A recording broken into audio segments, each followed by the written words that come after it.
Il y a une erreur, mesdames, que vous faites souvent dans les débuts de relation et qui tue complètement votre charme féminin, qui tue complètement l'envie d'un homme de s'engager sérieusement avec vous et de se projeter avec vous. Et je pense même que c'est l'une des erreurs fondamentales qui fait que les femmes perdent les hommes qui leur plaisent réellement. Donc si vous avez un homme dans votre vie ou si vous aimeriez apprendre vraiment à charmer un mec qui vous plaît, regardez bien cette vidéo et ne faites plus cette erreur que je vais vous décrire. Moi, cette vidéo, elle m'a été inspirée par une cliente qui m'a dit une phrase. J'adore cette cliente, elle est géniale. Elle était très authentique et très honnête avec moi et c'est très bien. Mais il y a une phrase qu'elle m'a dite, et je sais que beaucoup de femmes finalement pensent comme ça dans leur tête. Elle m'a dit, moi, il me baise chaque semaine et pourtant, j'ai l'impression qu'il ne s'investit pas assez. Il me baise chaque semaine alors que je pourrais avoir n'importe quel mec. Les mecs, ils pourraient se comporter comme des chiens avec moi. Mais lui, c'est lui qui me baise et pourtant, il ne s'investit pas assez, il ne me donne pas assez. Et cette phrase-là, elle exprime vraiment l'antithèse du charme. Cette femme a été charmante, il n'y a pas de souci, elle avait des avantages, elle était très bien. Mais cette mentalité-là, pour moi, pourrit le charme. Ça vient vraiment ternir votre charme féminin. Je ne dis pas que vous allez l'exprimer tel quel face à un homme.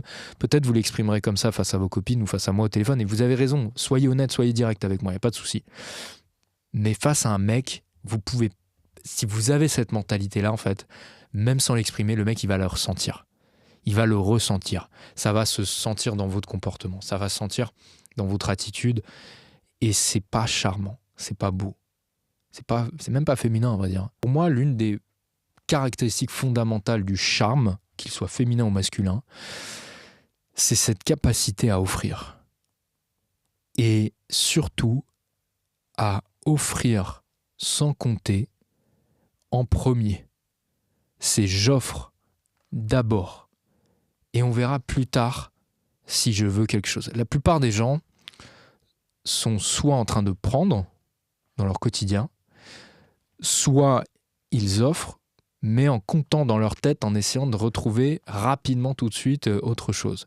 Et moi, je pense que le charme, c'est vraiment cette obsession de faire plaisir aux autres autour de soi, sans chercher à prendre immédiatement, sans même chercher d'ailleurs à prendre ou à recevoir en retour. Et ça, je vous garantis qu'il y a très peu de gens qui arrivent à garder cet état d'esprit. Et c'est pour ça qu'il y a très peu de gens réellement charmants. Il y a très peu de gens pour qui l'obsession, c'est le service, c'est vraiment le plaisir de l'autre. Et c'est d'ailleurs pour ça que et quand vous êtes cette personne-là, les gens, ils veulent se greffer à vous, ils veulent être autour de vous, ils veulent passer du temps avec vous. Moi, j'ai plein d'images en tête de ce qu'est finalement une personne charmante. Une danseuse aux étoiles, par exemple, son obsession, c'est pas de se faire plaisir. Ça fait souffrir d'être sur ses pointes, d'avoir les pieds qui sont tendus sur les pointes, quoi. Ça fait mal aux pieds. Et pourtant, elle doit garder un sourire. Pourtant, elle doit garder sa posture. Et rien que la posture, c'est un excellent exemple de charme. Ça fait mal, c'est chiant. Mais c'est beau pour les autres. Je me concentre sur le plaisir de l'autre, de celui qui me regarde. Donc, là où je veux en venir, c'est que il y a des femmes qui tuent totalement leur potentiel de charme féminin en faisant l'inverse de ce que je vous décris là. Au lieu d'apporter du plaisir, en premier lieu, déjà, elles viennent prendre. Typiquement, c'est ce genre de femmes qui, lors des premiers rendez-vous, ou même souvent sur leur fiche de site de rencontre, sur les profils, vont dire tout de suite, moi, il me faut un homme comme ça, moi, plan cul s'abstenir, moi, je veux, mes besoins, c'est ça, minimum permis, il faut qu'il ait ça, qu'il ait réussi sa vie, machin truc. Et en fait, il n'y a que de la quémanderie. On a une femme qui quémande, on a une femme qui exprime ses besoins, mais aux yeux d'un mec, ça veut dire je quémande. Je veux ça, je veux ci, je veux ça. Mais c'est pas charmant, c'est l'inverse, c'est l'antithèse du charme en fait. Mais tout comme un mec qui dirait moi je veux du sexe. Voilà, écoute-moi le verre là, je m'en fous, je veux juste. Voilà. Et c'est comme quand les mecs d'ailleurs disent oui, mais pour nous c'est compliqué l'accès au sexe. Mais ça vous intéresse pas ce genre de discours, vous en foutez royalement. La misère sexuelle des hommes, vous en fichez royalement. Mais parce que c'est pas charmant un mec qui parle de ça. Parler de ses besoins n'est pas charmant. Vous en avez des besoins, il n'y a pas de souci. Moi j'ai des besoins, on a tous des besoins. On a de la souffrance. D'ailleurs on fera des vidéos là-dessus aussi. C'est pas charmant d'en parler. C'est pas tout de suite qu'il faut en parler, c'est pas de cette manière-là. C'est pas ça la priorité. Votre priorité, c'est comment je fais pour faire plaisir à l'autre. Et on n'est pas sur du people pleasing, on n'est pas sur devenir la nice girl qui a peur de perdre le mec et du coup qui va se comporter, qui va se plier en quatre pour un mec et derrière se faire manipuler. Je vais vous dire pourquoi c'est pas ça. Parce qu'en fait, le people pleasing, ça part d'en bas.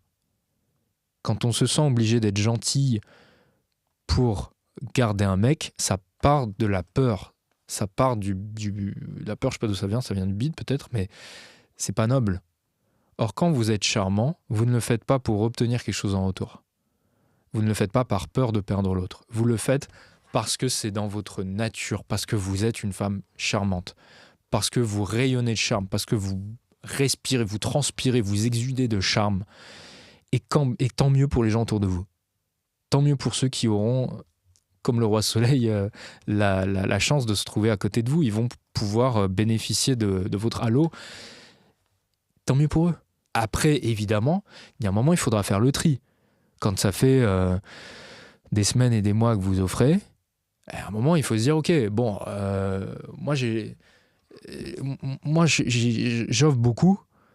C'est pas que j'attends quelque chose en retour, c'est juste que j'aimerais bien être avec un homme qui offre beaucoup aussi, parce que comme ça, on va créer un véhicule qui est encore plus beau, qui nous dépasse, où on va chacun mettre sur le pot commun et bam, ça va faire quelque chose de magnifique. C'est ça le charme, c'est ça l'abondance, quoi. Je veux être avec un homme qui a cette mentalité d'abondance. C'est les hommes les plus beaux d'ailleurs, c'est les hommes les plus attirants, c'est les hommes avec qui vous allez vivre les plus belles histoires. Donc soyez vous-même dans cette abondance-là. Et si cet homme-là ne vous suit pas là-dessus, qu'il n'est pas comme vous, bam, dehors, ciao, sayonara, c'est pas grave. C'est pas de la méchanceté, c'est juste ça collera jamais, c'est pas grave. Moi, j'ai pas envie que vous fassiez cette erreur d'arriver lors des premiers rendez-vous face à un homme et d'être dans cette position où vous prenez. Et prendre, c'est pas juste faire ce que je vous ai dit tout à l'heure, exprimer vos besoins, exprimer ce que vous avez besoin d'un homme, l'homme il doit faire ce machin.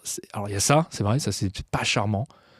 Quand une phrase qui commence par un homme masculin, un homme pour moi il doit faire ci, il doit faire ça, ça fait pas charmer. Hein. Ça charme pas les hommes, ni les hommes masculins. Mais il y a aussi avoir cette position passive. Cette position passive que je vois chez beaucoup trop de femmes, qui est de s'asseoir sur le siège arrière comme ça et d'attendre que ça se passe. C'est à l'homme de gérer, c'est à l'homme de faire ci, c'est à l'homme de faire ça. Très bien, l'homme il a son rôle, bien sûr. L'homme il a un rôle notamment de logistique, il doit organiser, ça c'est ok, ça vous aimez bien. Mais vous devez vous aussi charmer à votre manière et vous aussi être active à votre manière dans la conversation, dans l'écoute. Un autre exemple que j'ai oublié de donner dans une vidéo précédente, mais dans le partager des choses, partager un endroit qui vous fait plaisir. Ok, très bien, c'est très bien un homme qui prend les choses en main, qui décide de là où vous allez vous retrouver, etc. Mais c'est beau, c'est une femme qui a envie de montrer un endroit qu'elle aime, qui a envie de partager un endroit qu'elle aime, de faire découvrir à son rendez-vous, à son partenaire, un endroit qui lui tient à cœur. Parce qu'en plus, ce faisant, elle va se montrer aussi un peu vulnérable. Et ça, c'est charmant, la vulnérabilité. Elle va montrer un petit endroit, son petit cocon, etc. Ça, c'est très, très beau. C'est très touchant quand une femme fait ça. Ça, c'est charmant. Ça, c'est cool. Et il y a toujours une petite part active. C'est une féminité active. Ouais. Une femme peut être active dans le processus de séduction, dans les débuts de relation, sans pour autant être masculine, sans pour autant exprimer de l'énergie masculine. Une femme peut être active dans l'écoute, une femme peut être active dans son énergie positive. Il y a plein de choses. C'est tout ça pour moi le charme féminin. Donc attention à ne pas trop vous laisser embarquer. Parce que souvent aussi le problème c'est que vous vous retrouvez, moi je vous entends tout le temps au téléphone, vous me racontez cette anecdote avec cet homme qui était incroyable au début, tout se passait bien, il vous a fait danser, il vous a fait vous sentir en sécurité, il avait de la conversation, c'était super, il faisait du sport, il avait vraiment tout ce qu'il fallait. Et puis après, vous me dites, ouais, je comprends pas, là, ça n'a fait que descendre après, il s'est désintéressé, etc. Mais souvent, vous savez pourquoi il y a ça ? Mais parce qu'en fait, le mec, il est bon dans le processus de charme, et donc il l'a fait avec d'autres femmes. Et peut-être que lui, il ne s'est pas senti charmé. Il vous a trouvé jolie, il vous a trouvé attirante peut-être, mais il n'a pas été charmé, ça n'a pas été au-delà. Et beaucoup de femmes se contentent juste, souvent, d'être jolie, d'être présente, d'être souriante, d'être là, et c'est très bien. Mais elles vont pas au-delà. Et si vous n'allez pas au-delà, vous vous retrouvez au niveau de la masse, en fait. Vous vous retrouvez au même niveau que les autres femmes. Un homme qui est charmant, un homme qui a le choix, qui a de l'abondance auprès des femmes, qui vous a plu, ben cet homme-là, il choisira sa préférée. Et sa préférée, ce ne sera pas forcément la plus belle, mais ça sera celle qui aura suscité en lui des émotions. Celle avec laquelle il y aura un sentiment de connexion émotionnelle fort. Peut-être qu'une connexion qu'il n'a jamais ressentie avec d'autres femmes. Et cette capacité à susciter une connexion émotionnelle, par exemple, cette capacité à charmer un homme, ça peut passer justement par les émotions. Ça, c'est quelque chose qui peut s'apprendre et que trop peu de femmes utilisent, malheureusement. Apprendre à charmer, finalement, c'est devenir une meilleure personne. C'est devenir une personne qui renvoie une belle première impression. C'est devenir une personne qui sait créer un lien émotionnel avec les gens rapidement, répondre à leurs besoins, se mettre à leur place. C'est de l'empathie aussi. Donc c'est que des belles choses, en fait. Vous ne vous écrasez pas quand vous faites ça. Vous n'êtes pas en train de devenir acquise. Pas du tout, au contraire. Vous êtes en train de vous démarquer des autres femmes. Vous êtes en train de briller. Vous êtes en train de devenir... Et vous ne le faites pas pour ce mec-là, vous le faites pour vous. C'est ça le plus important. Si vous voulez aller plus loin sur le charme féminin, je vous laisse cliquer sur la vidéo en bas.